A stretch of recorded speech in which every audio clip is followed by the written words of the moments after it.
On me confond toujours, souvent, avec Bruno Mazur, Claude Sérillon, Hervé Claude, mais c'est logique, on alternait au journal. Un jour, j'ai eu droit à « Ah, vous êtes le plombier qui m'a refait la salle de bain ».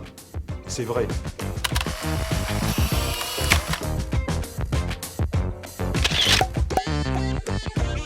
J'ai voulu faire de la télé grâce à ma maman, parce que quand elle était très très malade, elle était toujours dans le canapé devant la télévision, et comme elle me regardait moins que Léon Zitrone, j'ai voulu me mettre dans la télé.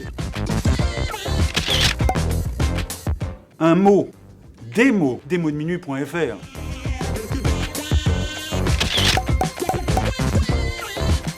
Serge Gainsbourg, un an avant sa mort, il est sur le plateau du journal de 13h et il écoute religieusement les actus comme le ferait n'importe quel citoyen. Et puis arrive la fin du journal où il arrive en plateau et je commence à lui poser des questions. Et à ce moment-là, ce fou furieux redevient le fou furieux qu'il est dans la vie. Mais je l'ai vu comme citoyen regarder très attentivement le journal de 13h.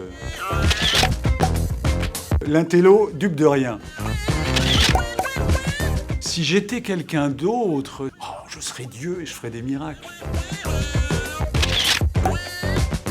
Un lieu, le métro, ligne 8, avec une formidable surprise. Ça n'a aucune valeur sociologique, ça n'a aucune valeur d'enquête, mais en 5 ans, j'ai vu dans ce lieu roulant, qui est le métro, j'ai vu la proportion de gens sur iPhone et la proportion de gens sur les livres s'inverser. Et aujourd'hui, on lit plus dans le métro sur la ligne 8 le matin et le soir qu'on est sur sa prothèse. Mon petit grain de folie, c'est n'être dupe de rien, courir le marathon, apprendre le saxophone, et puis être capable de discuter correctement quand les fous délirent avec eux.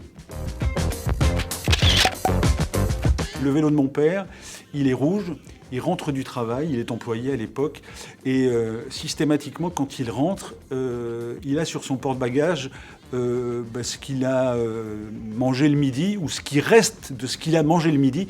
Et dans le Pas-de-Calais, à l'époque, ça s'appelle le briquet. Et moi, j'étais content à 4 heures d'attendre mon père sur ce vélo rouge, avec son béret de traviole, me rapporter le bout de pain qu'il n'avait pas mangé le midi. L'œuvre qui a changé ma vie, sans aucun doute possible, Charles Julier, poète qui a écrit pendant des dizaines d'années de sa vie un journal. Charles Julier est un survivant qui permet aux autres de vivre. Il y a un poème, c'est Borges, écrit en 1976, ça s'appelle Remords. Et Borges commence ce poème, qu'il détestait d'ailleurs, il détestait ce poème, il faut le savoir. Bon, ça commence par « J'ai commis le plus grand des péchés qu'on puisse commettre, le péché de n'avoir pas été heureux. Donc je rêve de ne pas commettre le même poème que Borges. »